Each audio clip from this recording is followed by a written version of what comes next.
Good afternoon, everyone. Welcome to the National Archives. To those of you here in the audience and those of you online, we're very happy to have you here. The National Archives is presenting the We Can Do It American Women in History theater program for you all today. The National Archives' job is to preserve, protect, and make accessible the valuable records of the federal government. And to do that, we hope that you have had a chance to see some of them related to this theater production up in the lobby when you guys came in today.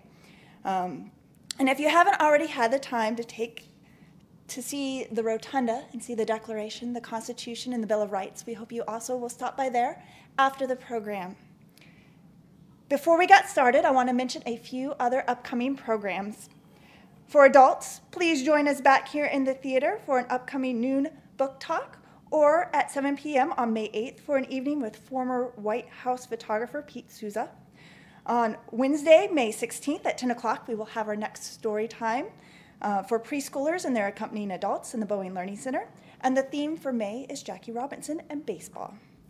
June 2nd, bring the whole family and learn from Newbery and Caldecott winning authors and illustrators about how they use research in their writing in our Right Stuff program. And then there are lots of other great programs coming up, and you can find more information online and in our lobby. You're able to support great programs like this by joining our National Archives Foundation, and you can find more details online or in the lobby. At the conclusion of this program, we invite you to give us feedback through our comment sheets that hopefully you guys got as you came in, and please leave them in the boxes in the lobby. Please also stay for a little while and join us with a conversation with our actors at the end of this program. I am now honored to introduce Bright Star Touring Theater and their story, We Can Do It, American Women in History. Please give them a nice warm welcome.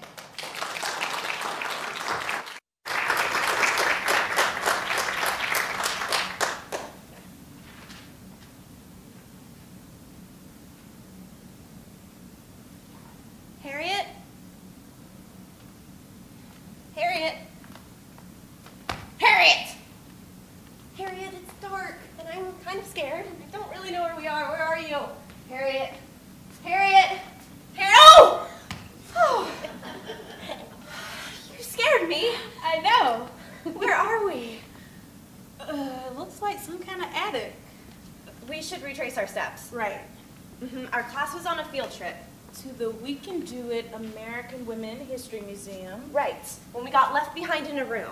I opened a door. And climbed some stairs. And now we're here? Oh, it's kind of cool up here. Who are all these women? I suppose they're American women in history. Well, I did see Harriet Tubman's dress downstairs and a bunch of posters of famous women politicians. Look, Annie Oakley. Ooh, look, there's so much cool stuff up here. That doesn't really fit your head. No, it doesn't. Okay, you try it on. Ooh. No, I don't think it fits you either. No. Oh, but look at this.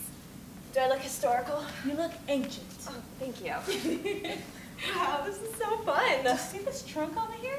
What do you think is in there? One way to find out. Ooh, wait, try that one on. Wow, you look like you're from the 1920s. Did you know that women couldn't vote until 1920? That was almost 100 years ago. Wow, it's so hard to think that women had to fight so hard just to get the right to vote. I know, right? Look what else is in there. Here's a letter dated March 31st, 1776. It's from Abigail Addams to her husband, John. Wait, John Adams later became the second president of the United States. So this must be the famous Remember the Ladies letter. I think you're right. Listen. Okay.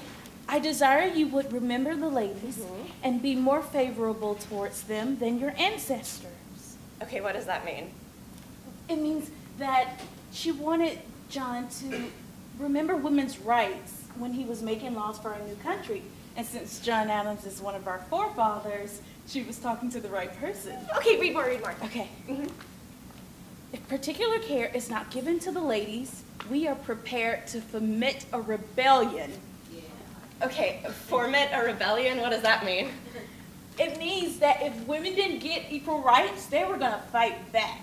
And women created all sorts of different changes and fought back in so many different ways. Little by little, day by day, until we reached our goals. I have an idea. Okay, you stay right here. I'll be right back. What? Don't you leave me up here? I'll be just a second.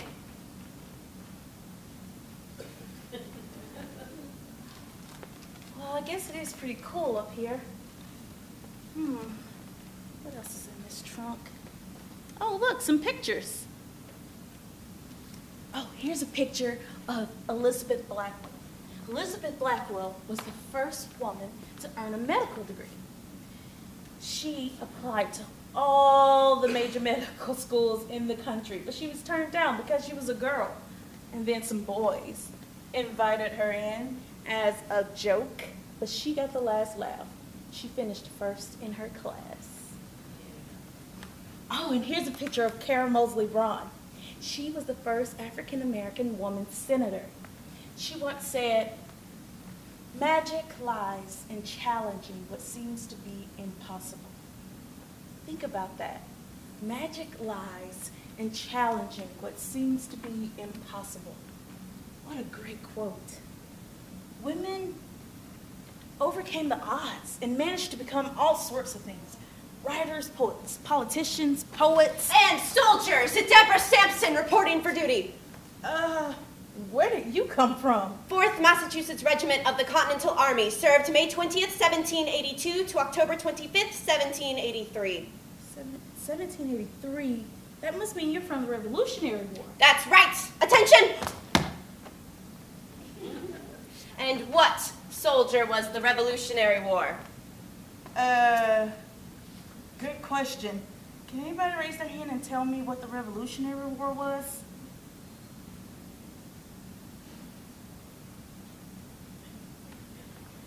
Yes?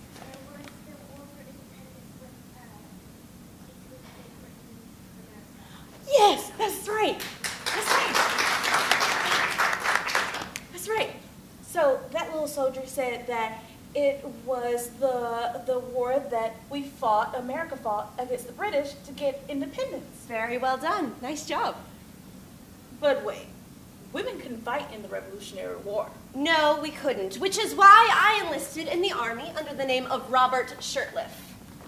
But didn't the other troops know you were a woman? Nope, they had no idea. But I was pretty tall, and I learned a lot of skills in my childhood. Skills most people thought were to be unladylike, but they came in handy.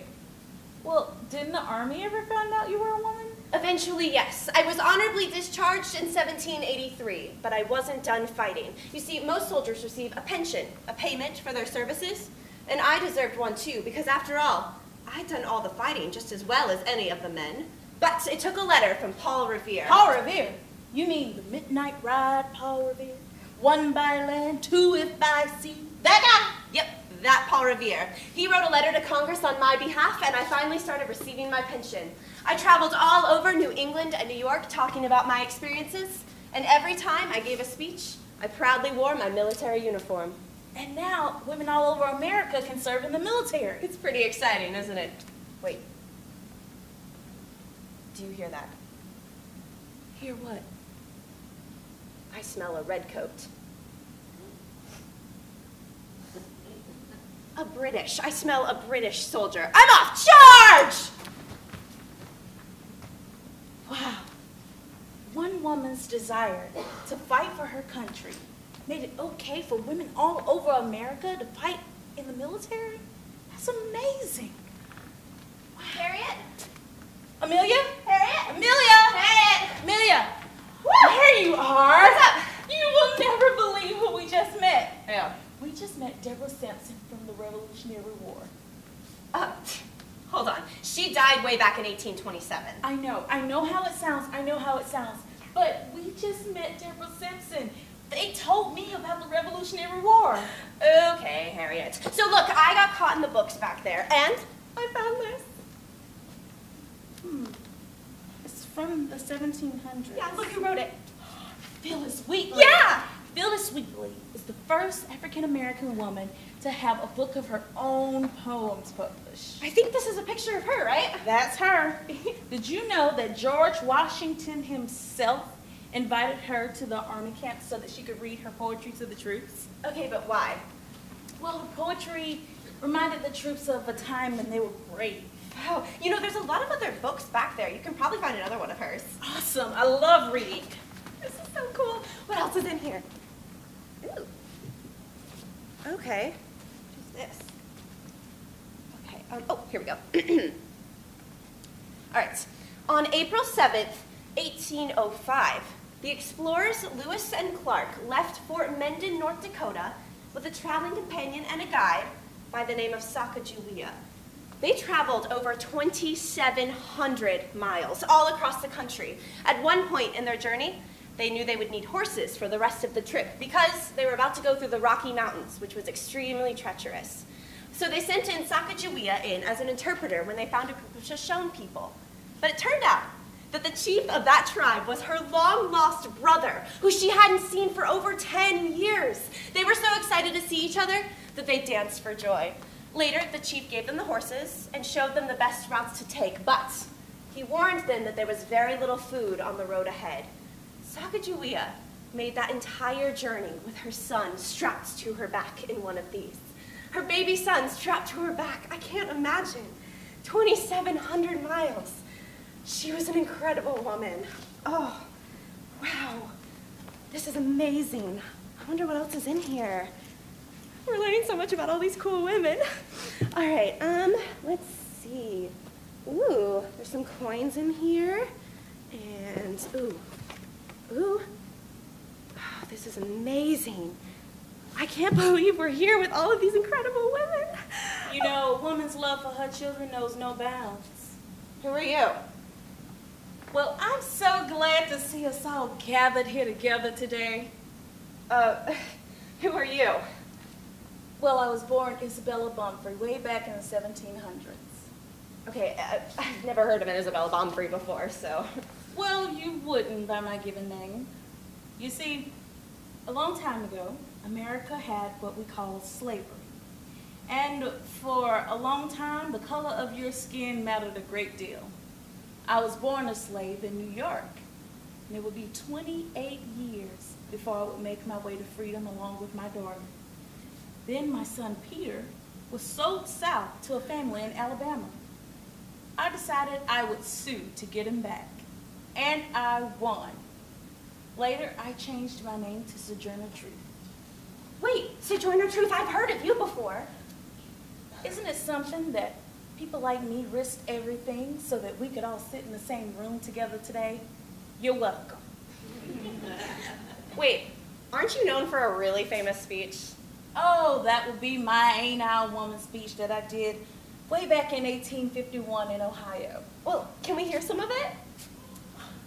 Oh, I suppose. What, you mind going to get me a cane, though? My knees aren't what they used to be. A cane? Sure, I'll be right back. You know, my Ain't I a Woman speech became one of my most famous speeches. And what I said that day was a little bit of this. That man over there says that women ought to be helped into carriages. He says that women ought to be given the best things and that women should be lifted over ditches. Well, nobody lifts me over ditches. Nobody helps me into carriages. And nobody gives me the best things. But ain't I a woman? Look at my arms. I've plowed and I've planted. I've shoveled hay into barns. I can outwork any man. I can out-eat any man when I can get it. But ain't I a woman? I've borne 13 children and seen almost all of them sold off to slavery. And when I cried out with my mother's grief, none but Jesus would hear me. But ain't I a woman? Much obliged for you all hearing me today. Now, old Sojourner ain't got nothing more to say. It is absolutely ridiculous. You were more than a woman, you were everything. Now, who is that making all that racket? Oh, you can be anything you want to be. Oh, it just makes me so mad. Why, Susan B, Anthony, I hadn't seen you in a long, long time. You know, it seems like plain old common sense, but then again, there hasn't been a lot of that in terms of treatment of women. Oh, it makes me so mad, I could just jump in the air. Now, Susan, I think you should channel that energy into something better than just jumping in the air. Sojourner, I worked 20 years on an amendment that would give all women the right to vote. They passed the 15th Amendment, which gave all American men the right to vote, but not the women? How could lawmakers be so short-sighted? I mean, what do politicians do all day? Just sit around and do nothing? Well, Anyway. Do you know what I like most about you? my beauty. Sojourner Truth knew how to get a crowd on its feet. And by gosh, do you remember what's-her-face? What's her face? No, I don't recall her what's her face. No, you have to. She was tall and she had the hair and she... Well, you know, I'm thinking and I can't place her what's her face. Elizabeth Cady Stanton. Why, sure, I remember her. We had a paper together called The Revolution, and the motto was, men their rights and nothing more, women their rights and nothing less. Mm-hmm, and then you got arrested. You darn right I did. I got arrested for casting a vote. I was the first person to be arrested, put on trial, and fined just for voting. And to top it all off, I couldn't even speak for myself at my own trial. Oh, that made me mad. But I swore I would never pay a nickel toward that fine, and I never did. Take that, New York State! But you kept on working. We all did. Yes. I wrote the Susan B. Anthony Amendment in 1878, which gave all women the right to vote. It was later passed in 1920 as the 19th Amendment. 42 years later, might I add, and after I was dead. Don't forget, you're the first woman to be on American currency. Really? Mm-hmm. Oh, wait, that's Sacajawea. Here it is, the Susan B. Anthony dollar. I was only on a stamp. Okay. Nope. Look at that. Look at that. They caught me on a bad hair day, of course. You know, coins are nice, but I would have much rather had my amendment passed in 1878. But did you just say you were on a stamp? Why, yes. Let me go get it for you. It's going to take me an extra minute on account of me never getting that cane I asked for. Well, can't wait. You know, my friend Elizabeth Cady Stanton once said, the history of the past is but one long struggle upward toward equality. She was a really smart lady. And here's another one of my good friends. This right here is Jane Addams. Miss Jane Addams was the first American woman to win the Nobel Peace Prize.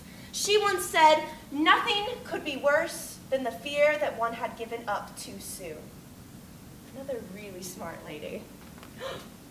Oh, and here is one of my absolute favorite people. How many of you have ever heard of Harriet Tubman?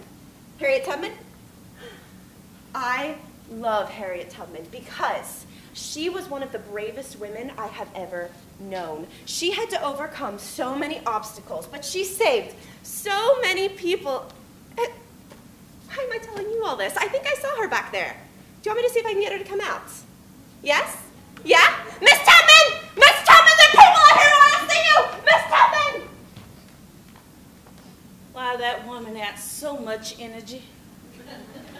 I could use some of that energy. Well, I suppose y'all know by now I'm Harriet Tubman. And like Sojourner, I too was born a slave. Trust me, no one wanted to live that life.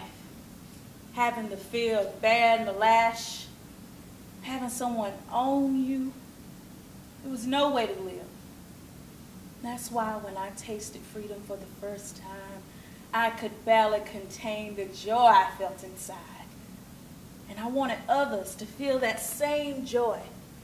So I made numerous trips back down south to help other people to freedom. And they weren't always easy trips, let me tell you. You see, once, back when I was a slave, my master got mad at me once and picked up a 2-pound weight and threw it here at my head. Ever since then, I suffer from blackouts, but it never stopped me from helping the people in need. You know, you all should know something. There are people who came before you, long before you were born, that risked their lives and everything so that you could have a better life.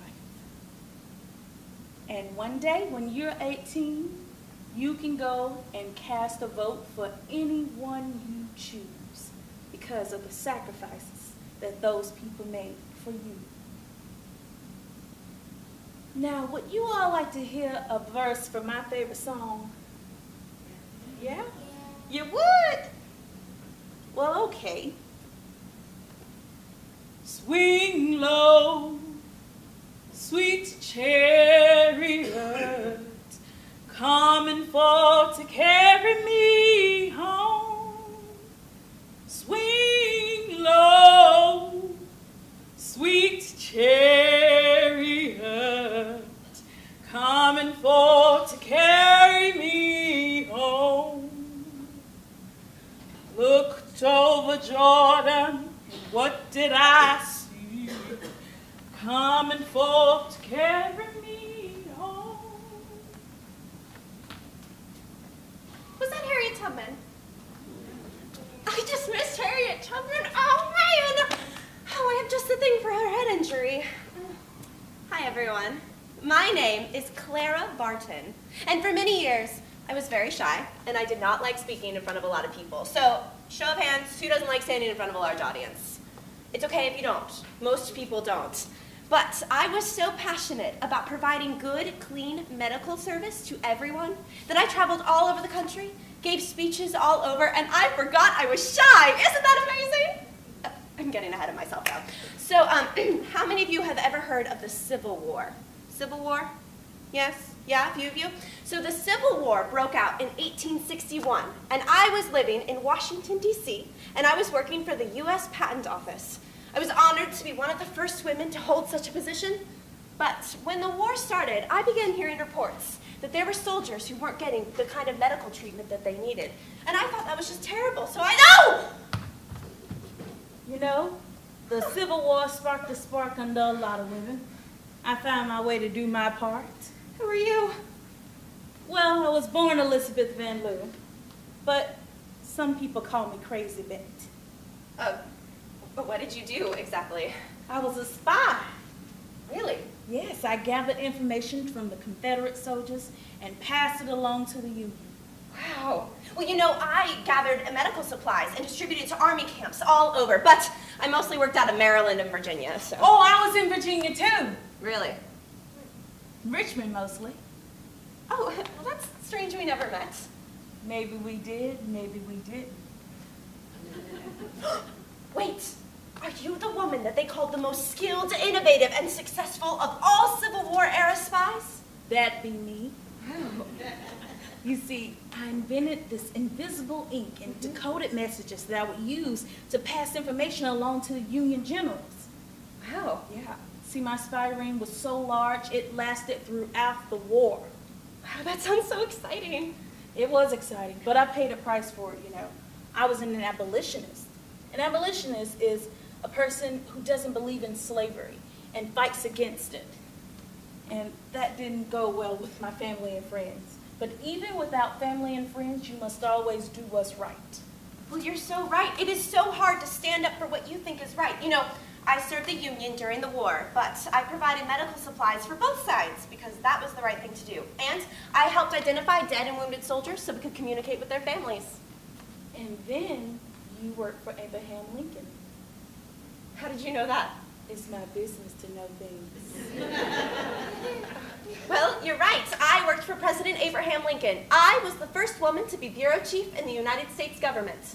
I worked as head of the Missing Persons Department because I was so good at identifying people. Did you know that I was the first person to raise the flag over Virginia after the war was declared over? Wow, that's so exciting. Mm-hmm. And then you started the American Red Cross. How did you know that? I already told you. It's my business to know things.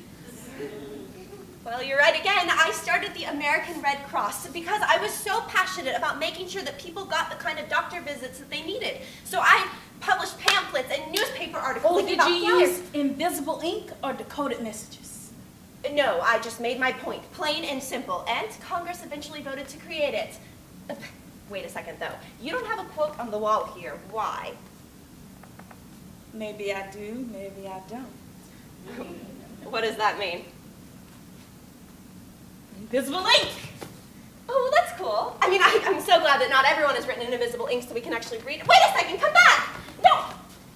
Man, I was going to ask her about all the other women up here. She probably knows a lot. Like these famous women explorers. Like this picture. Invisible ink! Okay, we'll start again. So this picture of Harriet Chalmers Addams, who was an amazing woman explorer. She traveled over 100,000 miles. Invisible ink!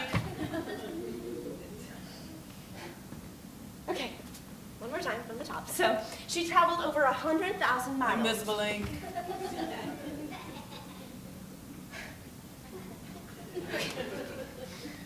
Whew, all right.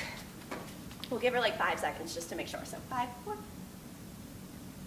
Okay, I think we're good. So this is Harriet Chalmers Addams. She traveled over 100,000 miles across 3 continents, and they told her she couldn't be in the National Geographic Society. So she created her own, the Society for Women Geographers. Or this picture of mountaineer Annie Peck, who was still climbing mountains when she was 82 years old. She was amazing. Or this picture of Sally Ride, who was the first woman to go into space. These women are incredible pioneers of exploration, and because of everything that they've done, our world is a better place. I mean, this is so cool. And they're athletes up here, everybody. Athletes like this.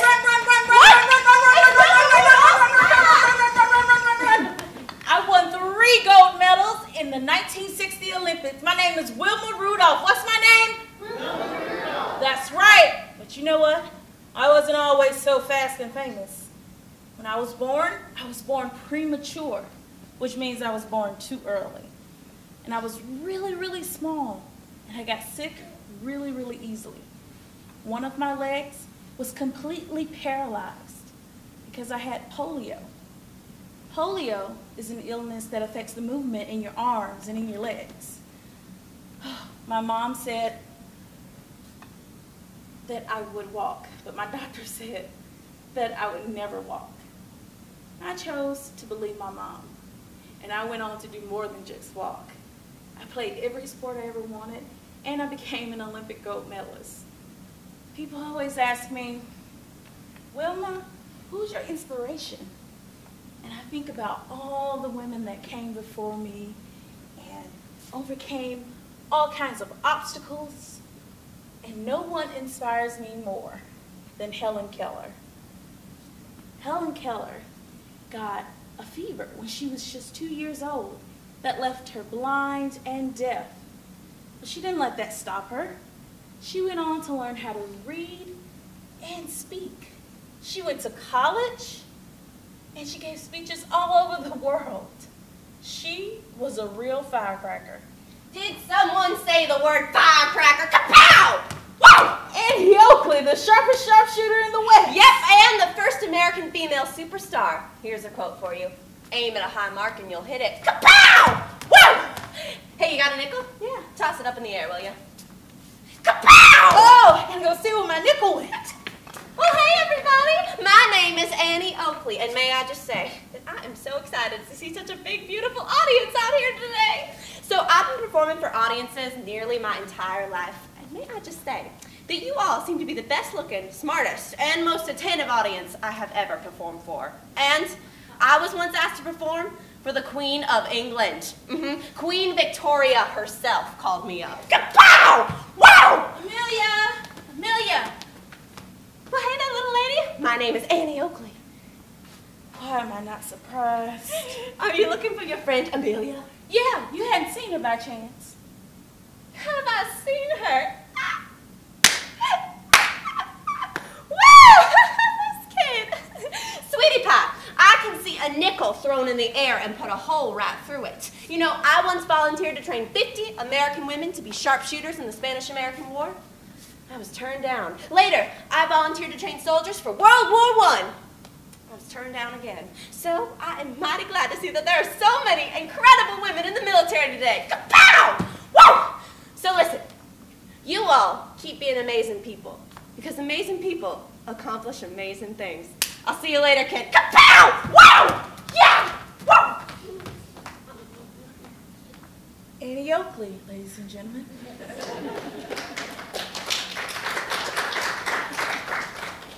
Wow, this place is incredible. I woke up this morning and got ready for a boring old field trip, and then this is my day.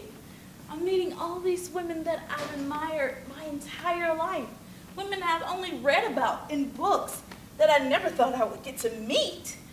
This day is turning into some adventure. Adventure? That's something I can get behind. Who are you? I'm Nellie Bly, the first female investigative reporter. You were once called the greatest reporter in America. Yeah, I got tired of writing about fashion and gardening and the arts. Not that those things aren't important or fun, but I wanted some more adventure. So I pretended to be insane in order to be admitted into a mental institution. I wrote about what I saw, and as a result, we changed the way we care for the mentally ill. Wow, that's amazing. Wait, didn't you also break a world record? As a matter of fact, I did. I traveled the whole world in just 72 days. Think about that. The whole world in just 72 days. What an adventure. Oh, I can't imagine all the things you got to see. Well, there's a map hanging up back there. If you go get it and bring it out here, I'll show you my route. Okay. So, after I traveled the world in 72 days, I took on another adventure, an adventure in industry. I invented the steel barrel, which is the 55-gallon drum that we still use to cart oil all over the world today. And after that, I managed 2 multi-million-dollar companies for a decade. And after all that I had seen and learned, my employees were treated really well. My factories had physical fitness programs. They had health care. They had libraries so my employees could learn how to read. That was a big deal for 1904. Did someone say multimillionaire? I know you speak in my language now. I'm Nellie Bly, and you are? Madam C.J. Walker. I'm the first female self-made millionaire. Really? Well, how did you do that? Well, look at this face. Beauty products, my dear, beauty products. You see, it all started with this bald spider head on my head here, and I wasn't about to let something like that upstage a face like this. So I started making my own products, selling them all over, got other people to sell them for me, and the rest, as they say, is history. That is amazing. Say, could I ask a favor? Of course. Let me buy one of those 55-gallon steel barrels that you have. I want to store some of my cold, hard cash in it. Well, that can certainly be arranged. So, I want you all to know that if I can do it, you can do it. You see, I was born just after slavery ended. And my parents had nothing. They were ex-slaves. They had nothing. Sometimes we didn't have anything to eat. But I knew I wanted to go places. I wanted to see the world, and I wanted to change my life. I wanted to change my family's life. So it doesn't matter what you look like or where you come from, what family you come from. You can do anything you want to do. You just have to have a dream and go after it. Dreams are what made my life what it was. I was truly a woman of adventure. Amelia Earhart. Yep. So, listen, I heard that you were selling beauty products around 1904. Do you know that was around the time I took my first flight? Really? Well, 1904, honey, you were only 7 years old. Well, I've heard of getting an early start, but that's just ridiculous. You know what I do know, though? No, what's that? I have the perfect thing for your hair here. Let me go get it for you. My hair? Oh, come on, there's probably just a little scar in there. So remember when I said that my first flight was when I was 7 years old? Well, I wouldn't recommend this to anyone, but my uncle and I built a ramp from the top of our tool shed down to the ground. It was supposed to look like one of those roller coasters you see. I grabbed a wooden bucket, sat on top of the roof, flew off the tool shed and onto the ramp. Didn't work out as well as I thought it would. I crashed and I busted open my lip and tore my dress. But I never forgot that first feeling of flying. After that, I had to wait until I was 24 to start taking lessons. And then I had to take a bus to the airfield and walk 4 miles. But by the time I was 25, I had already bought my first plane, and set a world record for altitude. That's how high up you are for female pilots. And once I had broken one world record, I didn't see why I couldn't break them all. And I am talking about records for both male and female pilots, because there is no reason that I can't do what anyone else can do. And so then after that, when I started...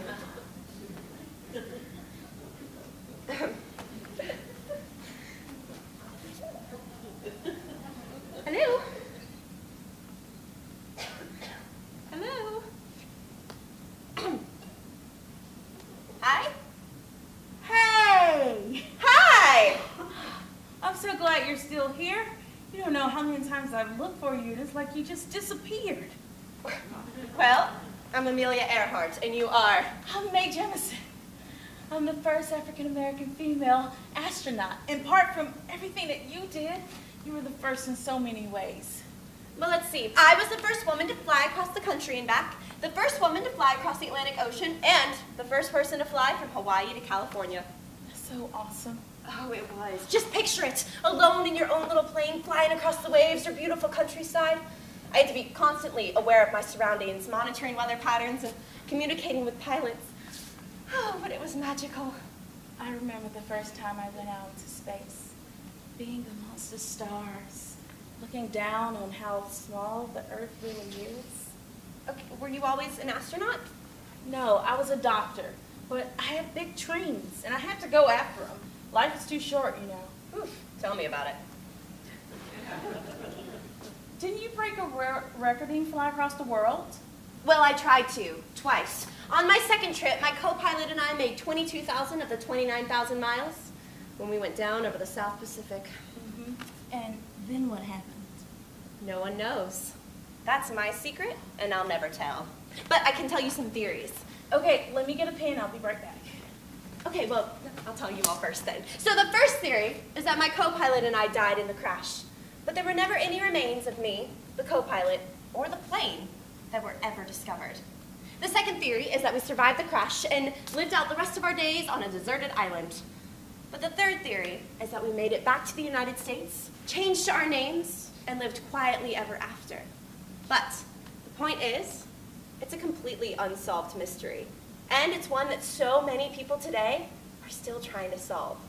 So who knows? Maybe one of you out there will be the person to solve my mystery one day. You just never know. Mae Jemison just handed me a pen.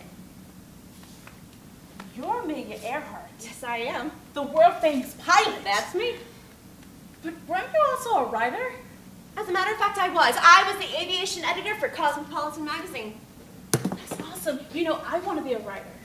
Good. Be a writer. But remember this. It is far easier to start something than it is to finish it. So just know that it's difficult, and it's going to be hard for everyone, including award-winning flying pilots like myself. But if you have a dream, you fly towards it, and don't let anything get in your way. I have a plane waiting for me, so good luck, kid. Amelia Earhart just told me I could be a writer. Oh, this day is incredible. All these books around, and they're just coming to life. Oh, you know, I've always really loved books. I love all kinds of books. Anybody want to raise their hand and tell me what their favorite book is right now? Yes? What is it? Berenstain Bear. Oh, that's a good one. That's a really good one. Anyone else want to tell me what their favorite book is right now? Yes?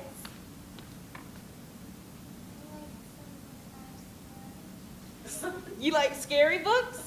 I used to like scary books too. I used to read Goosebumps. You ever read Goosebumps before? No, you should read them if you like scary books. They're really good. Really good. Yes, what are your favorite books? 14 Goldfish?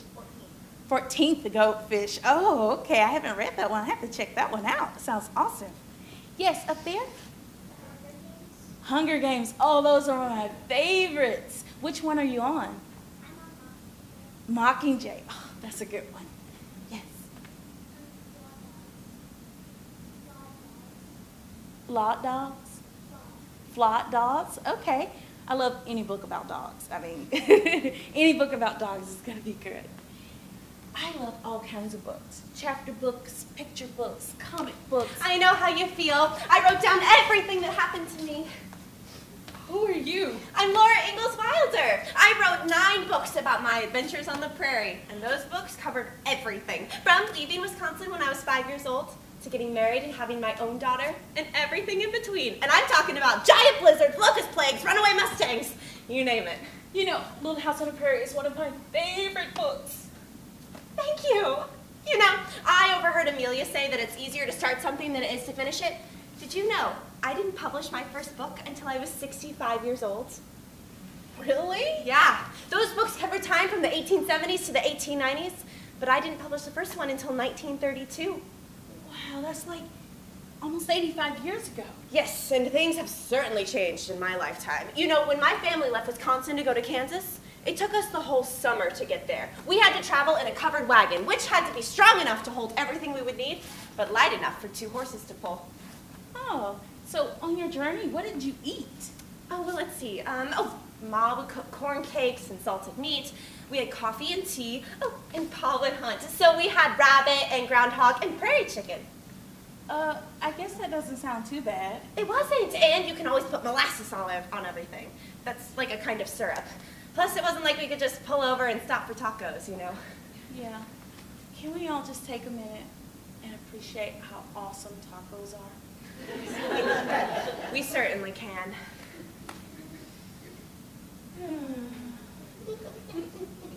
Anyway, so we camped the whole way, so Ma had to cook everything over a fire.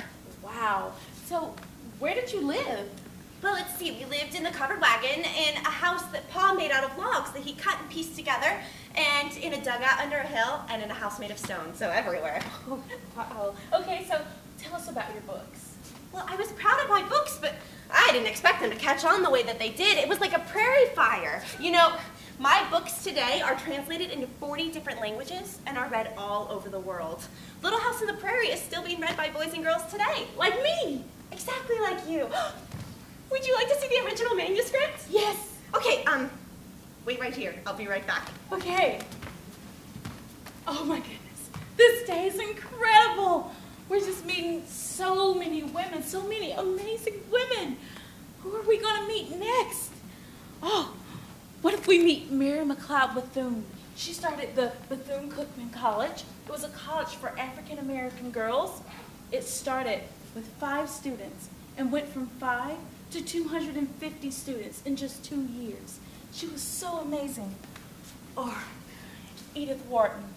Edith Wharton was the first woman to win a Pulitzer Prize for literature.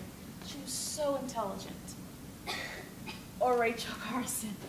Rachel Carson was a marine biologist. She is the reason that we test chemicals and pesticides before we use them. She was so smart. Or my idol, Eleanor Roosevelt. Yes. Who was the first lady between 1932 and 1945. That's me. She stood up for all people's rights. Excuse me, I am trying to talk about... Oh! Eleanor Roosevelt! It's Eleanor Roosevelt! Hi! It's quite all right, dear. It's very important to talk about the issues that you believe are important to you. Huh, that's what you did for your entire life. Oof, feels that way to me, too. But when I was very young, I was very shy. No one expected me to stand up for millions of people around the world. But when I was 15, I went to a school for girls, and I learned that everyone deserves the same rights and opportunities as everyone else. And those were the lessons I never forgot. And then you married the president. Well, he wasn't the president just yet. I married Franklin D. Roosevelt when I was 19 years old, and 27 years later, in 1932, he became the President of the United States. I thought his election would end the work that I had been doing for women and children and the poor. But it was exactly the opposite, because now, whenever someone felt discriminated against, they knew they had a friend in the White House, me. And why was that important? Well, think about it. When our country was founded, our founding fathers wrote, "All men are created equal." But that just wasn't true for so many different people. I mean, women weren't being treated the same as men. Black Americans weren't being treated the same as white Americans. Poor people weren't being treated the same as rich people. If we are going to have a true democracy, we have to make sure that everyone gets the same rights and opportunities as everyone else. That is so true. It is true. Just think of all of the amazing women that you have met today. These were women who were brave and strong, and they stood up for what they thought was right. These women fought in wars. They broke records. They opened people's minds. And they didn't do it to end up in a history book, because there are so many women that we don't even know about. These women did it because they knew it was the right thing to do. And they did these things that they thought they couldn't do, and that other people told them they couldn't do. You must always do what you think you cannot do. Very good. That sounds very familiar. Well, you wrote it there on the wall. Good, because I couldn't have said it better myself. You know, I want to be a writer. Good. Be a writer. Be a lawyer. Be the President of the United States. Just remember that every man, woman, and child seeks equal justice, equal opportunity, and equal dignity without discrimination. Hey, you wrote that on the wall too. Well, what are you going to write on the wall? I don't know. Do I have to know now? No. Amelia Earhart didn't take her first official flying lesson until she was 24. And to tell the truth, she didn't start giving speeches until she was 46. And Laura Ingalls Wilder, she didn't write her first book until she was 65. No, we have our entire lives to figure out what we want to put on this wall. But what did those women do before they made their mark on history? I mean, they didn't just sit around and wait to become famous. No, they found what they were excited or passionate about, and they stuck with it. Harriet? Amelia? Harriet! Amelia! Oh, Harriet! Amelia, I've had the most incredible day. I know, it's been amazing. Oh, you won't believe the women I've met. Oh, you won't believe, the women that, we didn't even get to talk about some women. The women, the influential women of today. Like Oprah Winfrey, or our former First Lady, Michelle Obama. Or one of the highest grossing singers of all time, who has sold over 118 million records worldwide, Beyonce. Sing a lady. Because of all of these incredible women, America is a better place today. And these were women who were just like all of us. They were adventurers, writers, politicians, poets, talk show hosts, entertainers, singers. These were the women who dared to stand up when people told them to sit down, and to fly when people told them to stay still. They made the world what it is right now. I can't believe we've met women like Deborah Sampson, who was the first woman to fight as an American soldier. People like Susan B. Anthony. Yes. Susan B. Anthony started the women's rights movement. She did. Or Amelia Earhart, who broke world aviation records. Or Eleanor Roosevelt, who fought for universal human rights. All of these women, we owe a great debt to. They were incredible. And they made it so that all of us today in here can be who we want to be today. They stood up for what was right. And they said, we can do it.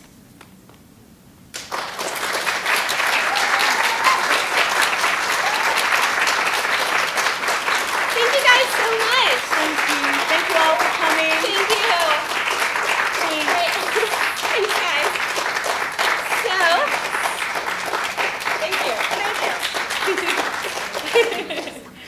hi guys, so my name is Leah. And I'm Dee Dee. And we are from a company called Bright Star Touring Theater. So we're based out of Asheville, North Carolina, but we do shows all over the world. We do about 2,000 performances a year from Seattle, Washington to Moscow, Russia. And everywhere in between. So this is the time in our show where we love to hear questions from you guys. So if anyone has a question about the people that we talked about, us, theater, costume, sets, acting, anything, theater, anything, set, all of that, you guys ask. can raise your hands quietly and we'll call on you guys one at a time. Oh, and they have mics on the side, so you can go to the mic and ask your your questions. So don't be shy, guys. You can ask us anything, I promise. Anything.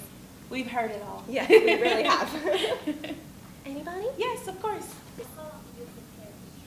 You want to go to the mic so that everybody can hear. Okay. Oh, okay, great.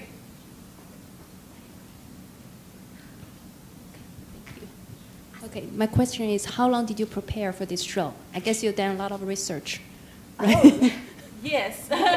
So we have this show and 2 other shows. So we have 3 shows total, and we had less than 2 weeks to learn all of it. And then we had 4 days of rehearsal before we started doing it. And then they so we met, and we had 4 days of meeting each other and rehearsing it, and then we were on the road. And then we've definitely done quite a bit of research throughout the process of the show too, because you can't really do this show without sort of knowing what you're talking about. So we've definitely done a lot of research, and we've had a lot of people ask us questions that we have not known the answers to, so we've had to go and research it just in case someone else asks us again. Exactly. So yeah, but we've learned a lot. It's so amazing to be able to talk about these women who have changed the world literally, because we would not be up here today without some of these women. And we both were so honored to play these parts and to do this show. We were really honored. It's our favorite show, and we always love to get a chance to do it. Yeah. That was an awesome Thank you for that question. Thank you. Anybody else? Oh, yeah, all the way back there.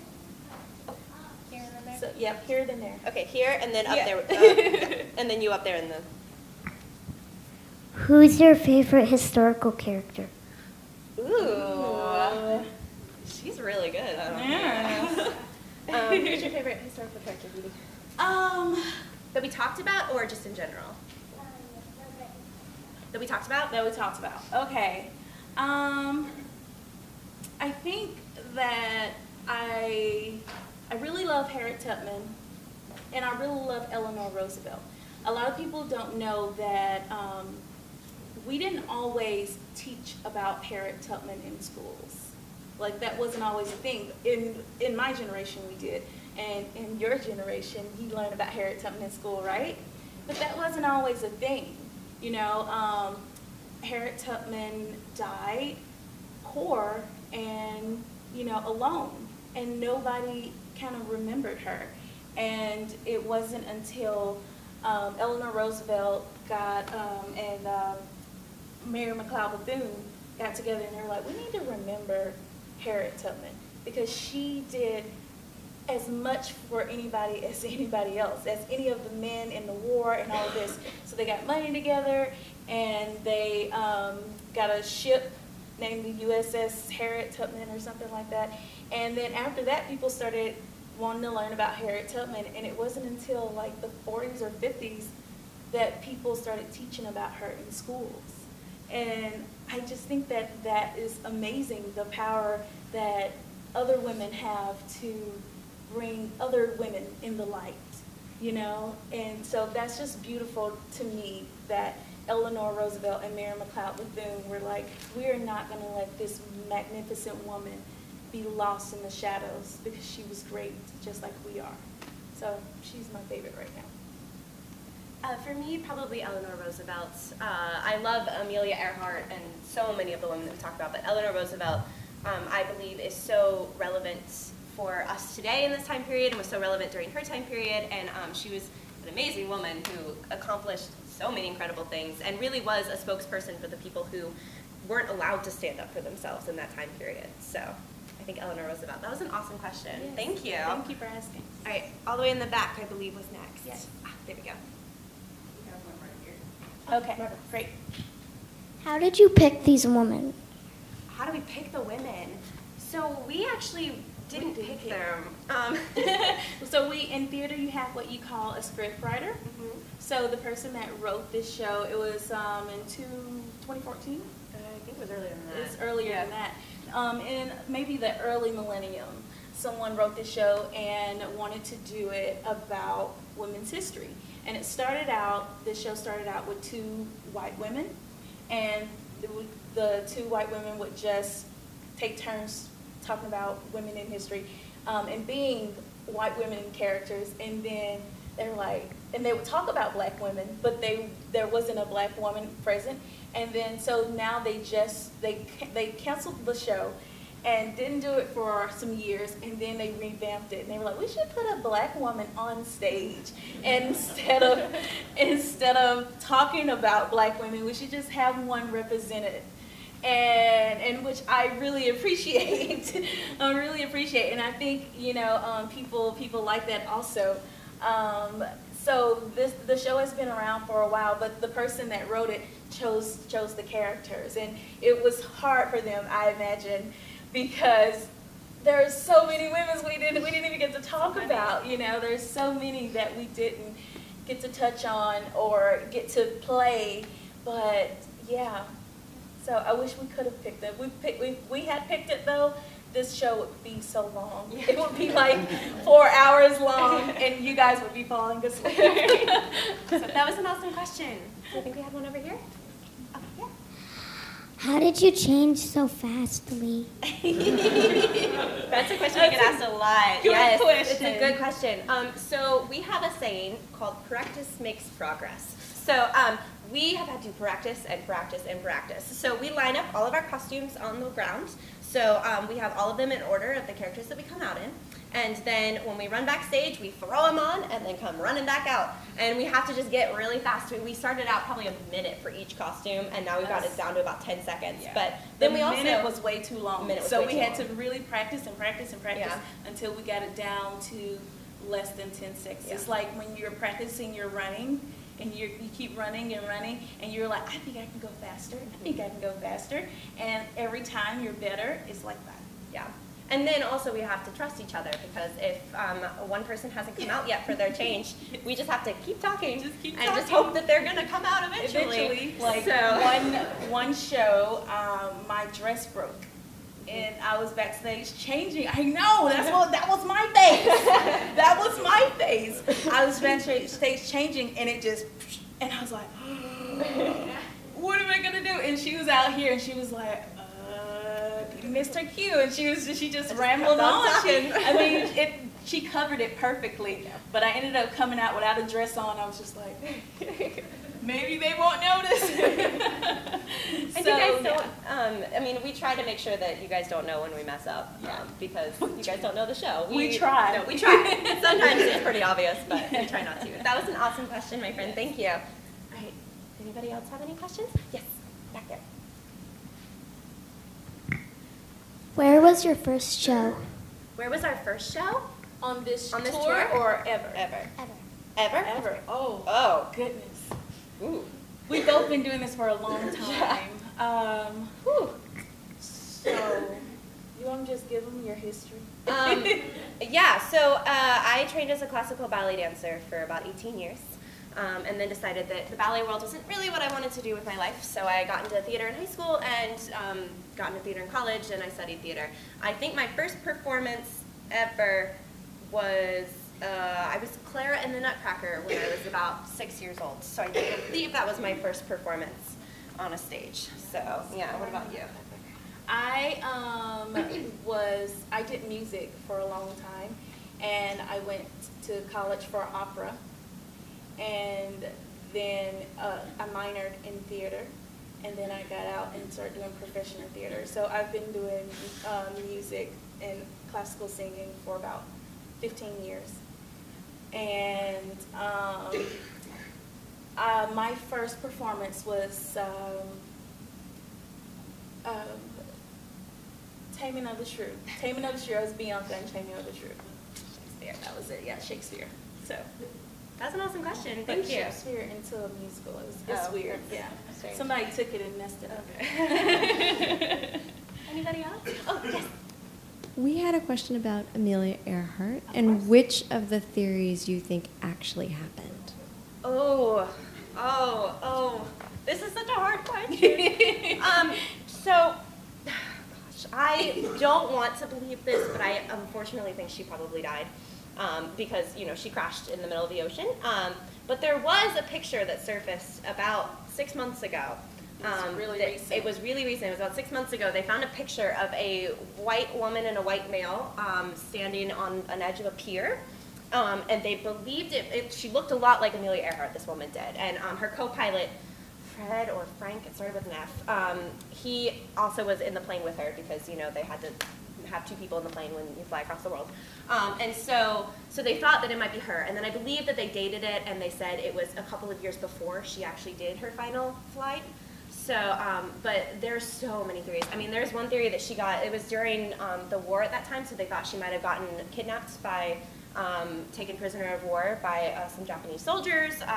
They weren't really sure because she did go down in the middle of the Pacific Ocean. So I unfortunately believe she might have died. But I don't want to believe that because she's such a cool lady and her story is amazing and is no less amazing because it doesn't have an ending. I don't think she died just because they never found the plane. That is true. They never found did. the plane wreckage. That's why I don't believe that. That, and I'm kind of like an optimist when it comes to that. Yes, you are itching to say something. What is it? Oh, no? Okay. She's like, no. She's like, I just love Amelia Earhart. She's an amazing lady. She was so cool. Anybody else? Anyone else? Even adults. Yeah, feel adults, free. feel free. Down to answer questions. Yes. All right, awesome. Well, thank you guys so much for coming. We really appreciate it. You guys are a great audience. Yeah, you guys are amazing. Thank you so much. And yeah, guys, go home and research all these women because they're awesome. Go read books. Go get you a book online or something, guys. Yes, thank you guys. Thank you. Yeah.